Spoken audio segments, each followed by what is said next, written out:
Hello दोस्तों, मैं अनुज कुमार आप सभी का स्वागत करता हूं आपके अपने चैनल एके साइन एजुकेशन में।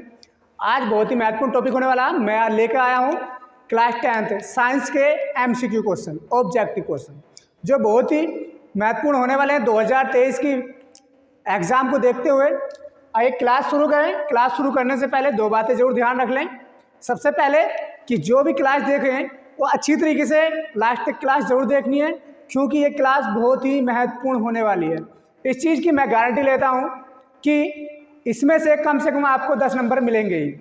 आपको कोई फेल नहीं कर सकता अगर क्लास लगातार आगे की तरफ देखते रहोगे। आइए क्लास शुरू करते हैं। क्लास क्या हमारी कि किस दर्पण की फोकस दूरी ऋणात्मक होती है। तो तुमने देखा होगा दो दर्पण होते हैं हमारे, एक होता है उत्तल दर्पण, एक होता है अवतल दर्पण। तो इसमें जो अवतल दर्पण होता है हमारा, उसकी होती है ऋणात्मक दूरी, और जो हमारा अवतल दर्पण होता है वो क्या होता है, ऋणात्मक, और जो उत्तल होता है वो क्या होता है, पॉजिटिव, अर्थात कैसा होगा, धनात्मक होगा।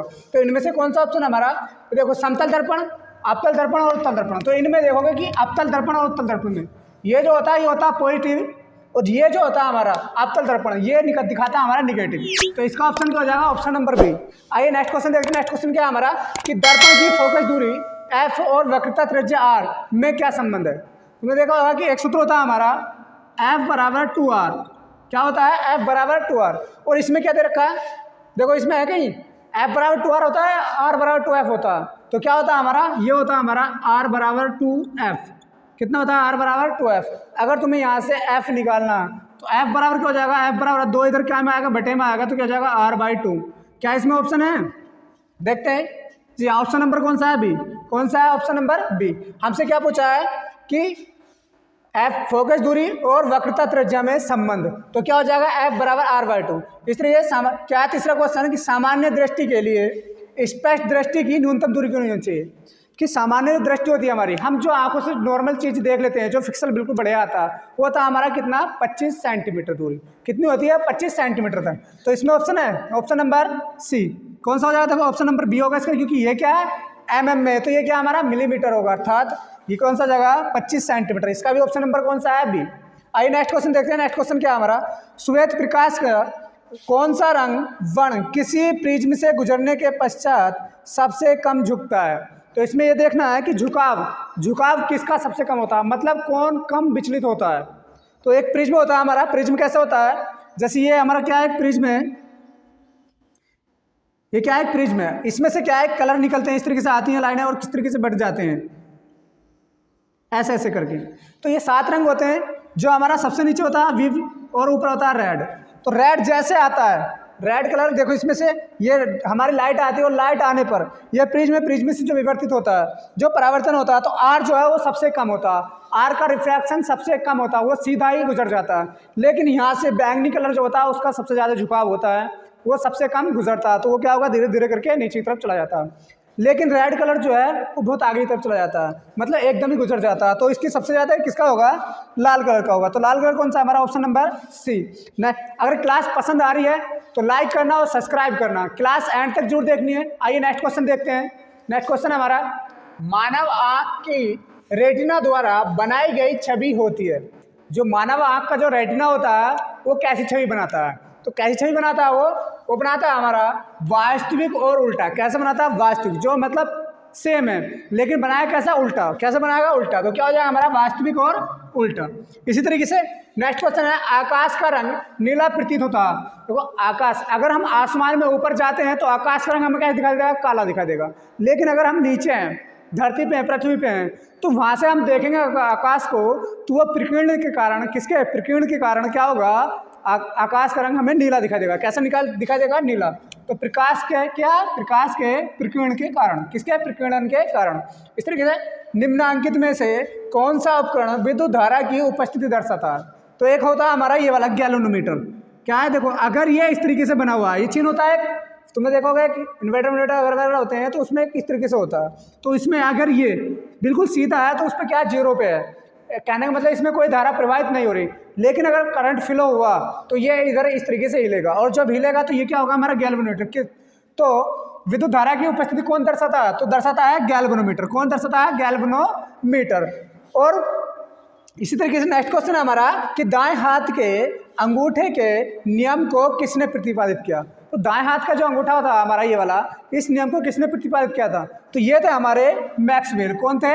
मैक्सवेल। लेकिन बाएं हाथ की बात करें हम, तो बाएं हाथ का जो अंगूठा है ये वाला, ये किसने प्रतिपादित, मतलब ये जो नियम दिया था वो किसने दिया था? वो दिया था हमारा फ्लेमिंग ने।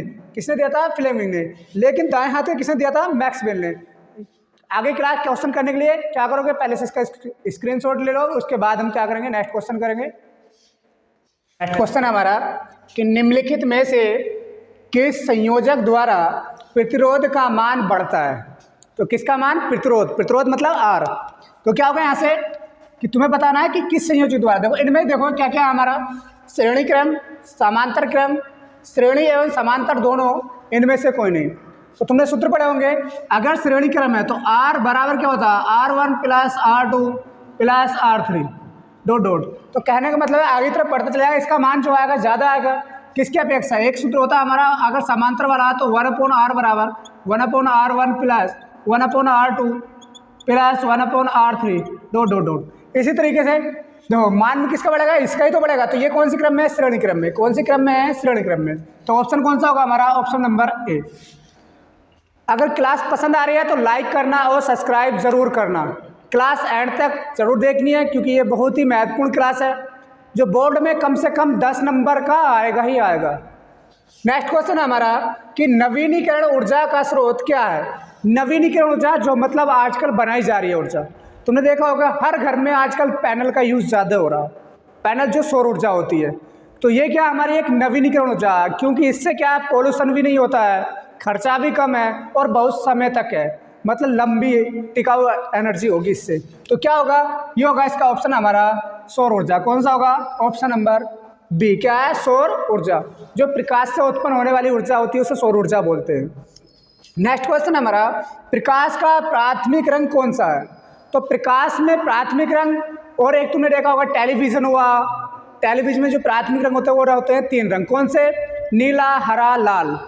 तो इनमें क्या होगा? देखो कौन कौन से ऑप्शन हमारा, पहला ऑप्शन है लाल, दूसरा है नीला, तीसरा हरा। तो कहने का मतलब कितने हैं? 3 रंग होते हैं प्राथमिक रंग जो होते हैं हमारे, जिसे बोलते हैं नीला, हरा, लाल। तो इसमें कौन सा है? ऑप्शन नंबर डी, उपरोक्त सभी। कौन कौन से हैं? लाल है, नीला और हरा। तो क्या होंगे? 3 होंगे, क्योंकि हमारे जो मोबाइल फ़ोन है उनकी डिस्प्ले हुई या टीवी हुई, तो इनमें आजकल क्या तुम देखा होगा कि इसमें कलर जो मिले मिक्सअप होते हैं, जो सफ़ेद रंग बनाता है इनको, ये होते हैं हमारे 3 रंग। कौन कौन से? नीला, हरा और लाल। नेक्स्ट क्वेश्चन हमारा, जब किसी चालक तार से विद्युत धारा प्रवाहित होती है तो गतिशील कण होते हैं। तुमने देखा होगा कि विद्युत धारा तभी प्रवाहित होगी जब इलेक्ट्रॉनों का प्रवाह होगा। इलेक्ट्रॉन हमारे क्या होंगे? आगे की तरफ प्रवाह करेंगे।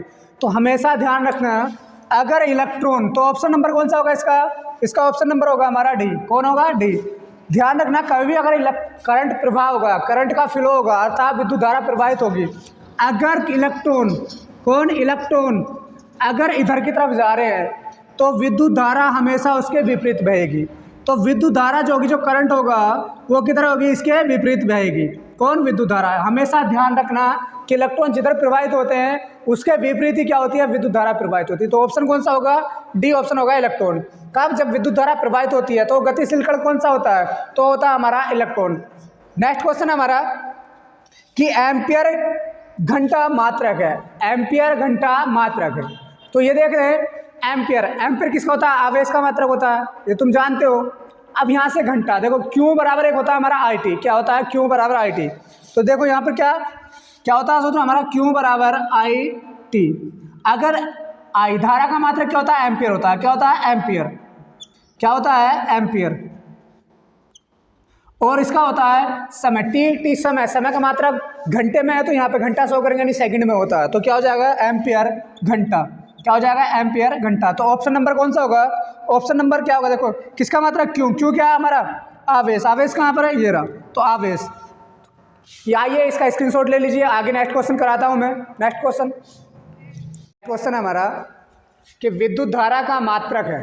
किसका? विद्युत धारा। विद्युत धारा मतलब आई। तो क्या होगा? विद्युत धारा का मात्रक क्या होता है?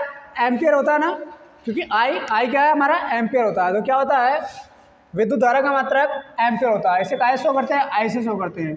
ठीक है, इसका मात्रक ये क्या हमारी धारा है, और धारा का मात्रक होता है क्या, एम्पियर। इसे ए से शो करते हैं, किससे, ए से।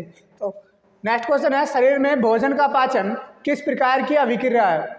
जो भोजन, शरीर जो हमारा भोजन को जब पचाता है तो कौन सी किस प्रकार की अभिक्रिया है, तो किस प्रकार की अभिक्रिया होगी, जब तुम भोजन पकाओगे, पचाओगे तो क्या होगा कि तुम्हारे अंदर की जो ऊष्मा है वो बाहर निकलेगी।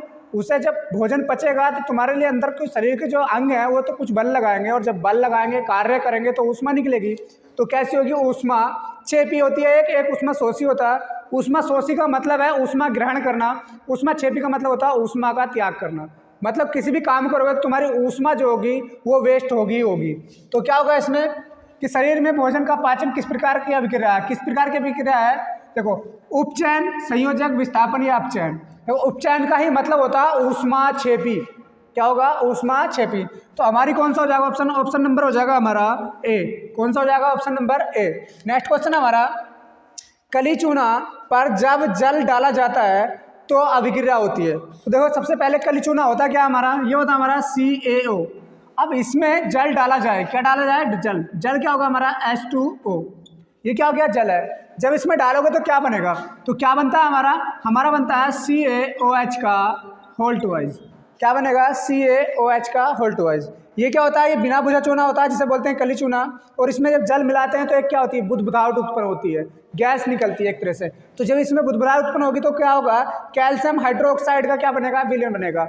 जो हमारा देखो इसमें भी क्या होता है, क्या ऊष्मा छेपी, ऊष्मा शोषी, विस्फोटक, या इनमें से कोई नहीं। देखो विस्फोटक तो होगा नहीं, ऊष्मा शोषी का मतलब क्या है, ये ऊष्मा ग्रहण करेगा, नहीं करने का। इसमें तुमने देखा बुदबुदाहट से उत्पन्न होती है और इसमें गैस से निकलती है, मतलब वो ऊष्मा निकलती है। तो क्या होगा इसमें से, ऊष्मा छेपी। तो ऑप्शन क्या हो जाएगा इसका भी, ऑप्शन नंबर ए। क्या हो जाएगा, ऑप्शन नंबर ए।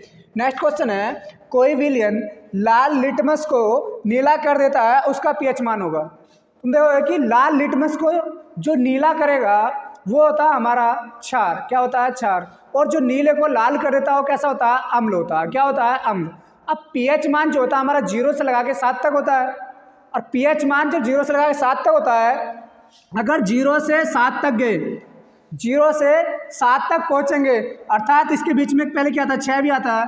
जब 0 से 6 तक रहता है तो कैसा होता है, अम्लीय होता है। कैसा होता है, अम्लीय। अगर 7 से आगे गए, 8 से लगा के कितना 14 तक गए, तो ये कैसा होगा, क्षारीय होगा। कैसा होगा, क्षारीय। अगर 7 है, कितना है 7, तो 7 होगा हमारा उदासीन। कैसा होगा, उदासीन। कैसा होगा, उदासीन। इसी तरीके से इसमें क्या कहा कि विलयन लाल लिटमस को नीला कर देता है। जब लाल को नीला करेगा कौन करेगा, क्षार करेगा। और क्षार का पीएच मान कितना होता है, 8 से लगा के 14 तक होता है। तो ऑप्शन देखते हैं, ऑप्शन क्या है हमारा, 11, इसका मतलब ये भी क्षार है। 10, ये भी क्षार है।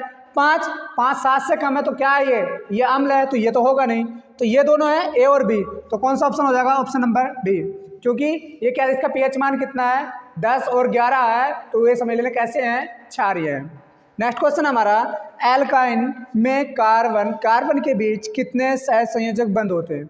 तो एक होता है हमारा एल्केन, एक होता है हमारा एल्कीन, एक होता है एल्काइन। तो एल्केन, देखो एल्केन का जो होता है ये होता है एल्केन। एल्केन जो होता है वो होता है हमारा कार्बन और कार्बन के बीच में सिंगल बंद होगा।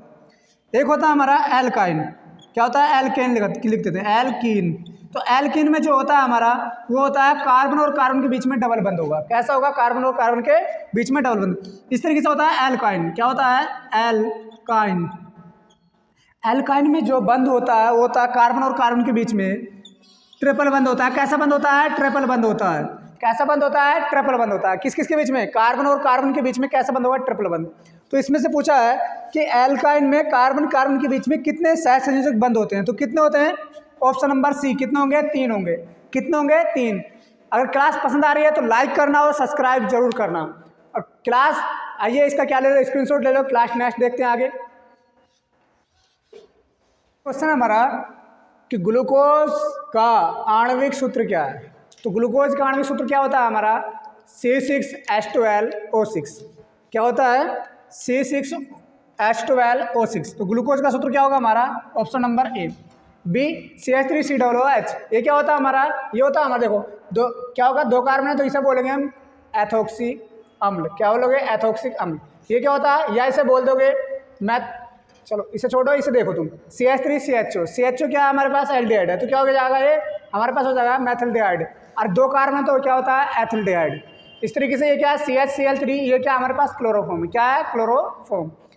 आइए नेक्स्ट क्वेश्चन देखते हैं। नेक्स्ट क्वेश्चन हमारा उच्च वसीय अम्लों के सोडियम लवण कहलाते हैं, जिनके उच्च वसीय अम्ल होते हैं वो सोडियम लवण कहलाते हैं। क्या है हमारे पास, देखो यहाँ से साबुन, अपमार्जक, प्लास्टिक और रबर। देखो प्लास्टिक में तो होगा ही नहीं, ना ही रबर में होगा। अपमार्जक, अपमार्जक में भी नहीं होगा, किस में होगा साबुन में होगा, क्योंकि सबसे ज़्यादा जो वसा जो पाई जाती है किसमें, साबुन में होता है। क्या होता है साबुन, तो क्या हो जाएगा हमारा साबुन। नेक्स्ट क्वेश्चन है सिंगल बंध CHO अभिक्रियाशील मूलक को कहते हैं। तो CHO सिंगल बंध CHO मतलब ये कौन सा समूह है, ये हमारा देखो एल्डिहाइड है, अल्कोहल है, कीटोन है, या इनमें से कोई नहीं, तो ये हमारा कौन सा होगा एल्डिहाइड होगा, ऑप्शन नंबर ए। जो अल्कोहल है, अल्कोहल का क्या होता है OH होगा, तो ये होता है समूह OH। अगर कीटोन है तो इसमें CO होता है, इनमें से कोई नहीं, ये ऑप्शन, तो क्या हो जाएगा ऑप्शन नंबर ए, क्या होगा एल्डिहाइड। नेक्स्ट क्वेश्चन हमारा आवर्त सारणी के किस आवर्त में बाएं से दाएं जाने पर, बाएं बाएं मतलब इधर से इधर को जाने पर, बाएं से दाएं जाने पर तत्वों की परमाणु त्रिज्या घटती है। क्या क्या होना, घटती है या बढ़ती है पता करना। तो ऑप्शन क्या क्या हमारा, घटती है, पहले घटती है पुनः बढ़ती है, अपरिवर्तित रहती है या बढ़ती है।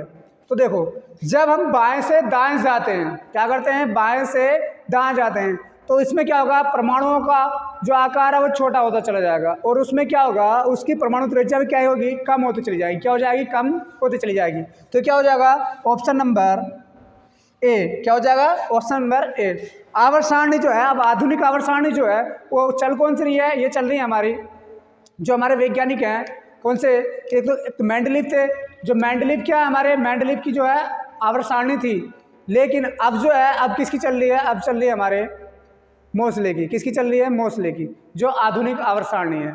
ये परमाणु क्रमांक के बढ़ते क्रम में सजाई गई है। इसी तरीके से एक हमारे थे मेंडलीव, उन्होंने क्या करा था, उन्होंने परमाणु जो भार होता है उसके बढ़ते क्रम में सजाया था, जो कि विफल रही। उन्होंने बहुत तत्व ज्ञात कर लेते लेकिन खाली स्थान भी छोड़े थे, क्यों, क्योंकि आगे की तरफ हो जाए। तो ये क्या है हमारे जो आधुनिक आवर्त सारणी है किसने चलाई है, मोसले ने चलाई है। आज की क्लास हम यहीं समाप्त करते हैं। अगर क्लास पसंद आई है तो लाइक और सब्सक्राइब जरूर करना, और कमेंट में ज़रूर लिखना है कि क्लास आपको कैसी लगी।